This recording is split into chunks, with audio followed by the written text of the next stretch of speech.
সুপ্রিয় দর্শক, আসসালামু আলাইকুম। রিফা রান্নার রেসিপি থেকে সবাইকে স্বাগতম।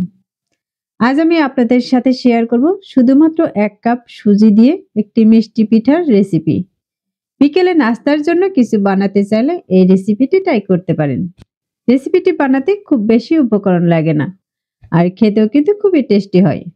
আশা করছি আমার আজকের রেসিপি আপনাদের কাছে খুবই ভালো লাগবে। রেসিপি ভালো লাগলে ভিডিওতে একটি লাইক দিয়ে শেয়ার করে দিবেন। আর রেসিপিটি কেমন হয়েছে তা অবশ্যই কমেন্টে লিখে জানাবেন। আর আমার পেজটি ফলো দিয়ে নিয়মিত রেসিপির সাথেই থাকবেন। তাহলে চলুন এবার রেসিপিটি দেখে নেই। আজকের এই রেসিপিটি বানানোর জন্য আমি একটি কড়াই বসিয়ে দিয়েছি, আর এর মাঝে দিয়ে দিচ্ছি আমি ২ কাপ পরিমাণে পানি। এখানে দিয়ে দিচ্ছি স্বাদ মতো লবণ, আর দিয়ে দিচ্ছি এখানে ৩ টেবিল চামচ পরিমাণে চিনি।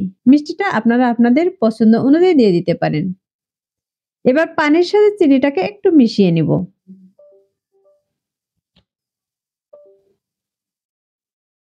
এখন এর মাঝে দিয়ে দেব আমি ১ কাপ পরিমাণে সুজি। আমি আজকের এই নাস্তাটি সুজি দিয়েই বানিয়ে দেখাবো। এবার সুজিটাকে আমি এই পানির সাথে নেড়েচেড়ে মিশিয়ে নিব। আর এ পর্যায়ে কিন্তু আমি চুলার আঁচটা একদম কমিয়ে এটাকে মিশিয়ে নিব।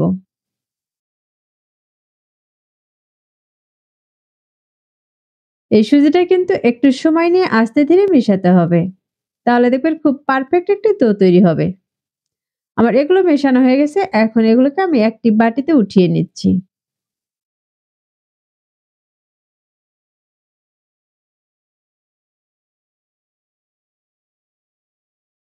এখন এটাকে একটু ঠান্ডা করে আমি হাত দিয়ে ভালো করে মথে নিব।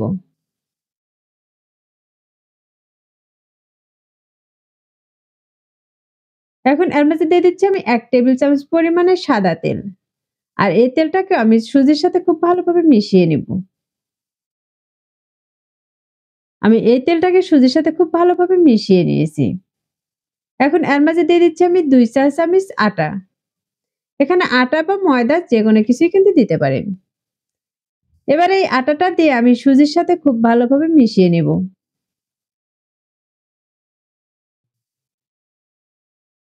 এটাকে কিন্তু আমি খুব সুন্দর করে মিশিয়ে একটি ডো তৈরি করে নিয়েছি। আর এই ডোটা কিন্তু খুব শক্ত হবে না, আবার কিন্তু খুব নরমও হবে না। এখন সামান্য পরিমাণে হাতে তেল লাগিয়ে নিব। আর এখান থেকে কিছু ডো আমি হাতে নিয়ে নিব।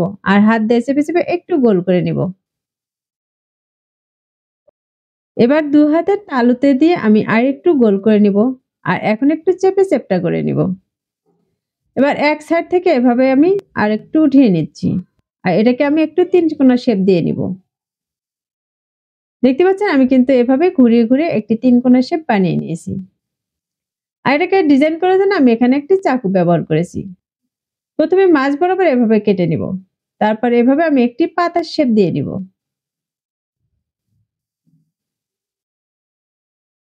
এই ডিজাইনটা করতে কিন্তু কোন রকম ছাঁচ ব্যবহার করতে হয় না। এরকম চাকু বা চামিচ দিয়ে কিন্তু এই ডিজাইনটা করে নিতে পারবেন। আমি এই পর্যায়ে কিন্তু এই ডিজাইনটা করে নিয়েছি।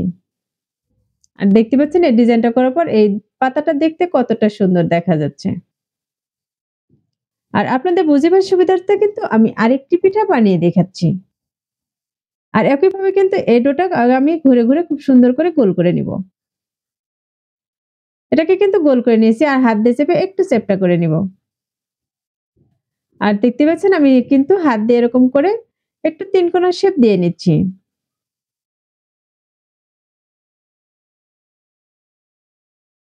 এটাকেও কিন্তু আমি একটি চাকু দিয়ে এরকম করে ডিজাইন করে নিব।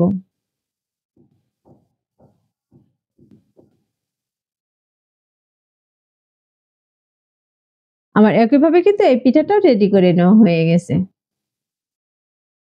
আর এই একইভাবে কিন্তু আমি বাকি পিঠাগুলোকেও রেডি করে নিব। আমি এখানে কিন্তু সবগুলো পিঠা বানিয়ে নিয়েছি। আর এই পিঠাগুলো কিন্তু আমি একটু কাছ থেকে দেখিয়ে দিচ্ছি। এগুলো দেখতে কতটা সুন্দর হয়েছে। আর এই পিঠাগুলো ভাজার জন্য চুলায় একটি কড়াই তেল দিয়ে তেলটাকে কিন্তু গরম করে নিয়েছি। এই তেলটা কিন্তু হাই হিটে গরম করে নিতে হবে। এখন এই গরম তেলের মাঝে আমি এগুলোকে দিয়ে দিব। এখানে যতগুলো দিয়ে ভেজে নেওয়া যাবে আমি ততগুলোই দিয়ে দিব। আর এই পিঠাগুলোর গায়ে যখন একপাশে একটু কালার চলে আসবে তখন আমি এগুলোকে উল্টিয়ে নিব। এই পিঠাগুলোকে প্রায় আমি ৩ থেকে ৪ মিনিটের মতো হাই হিটেই ভেজে নিব।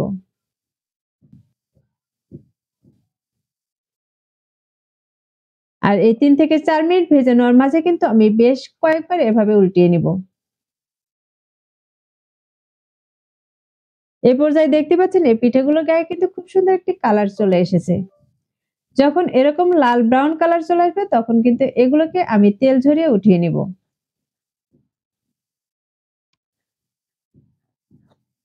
এই পিঠাগুলো ভাজার পর দেখে কিন্তু বুঝতে পারতেছেন এই পিঠাগুলো দেখতে কতটা সুন্দর হয়েছে।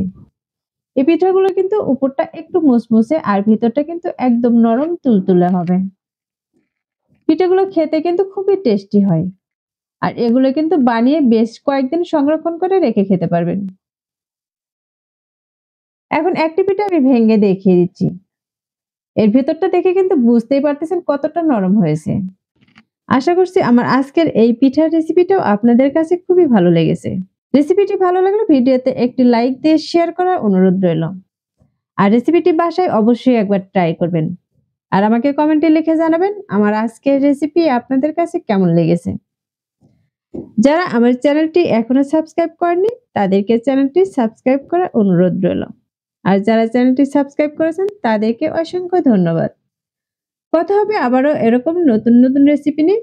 এ পর্যন্ত সবাই ভালো থাকবেন, সুস্থ থাকবেন আর আমার নিয়মিত রেসিপির সাথেই থাকবেন। আজকের মতো এখানেই বিদায় নিচ্ছি। আল্লাহ হাফেজ।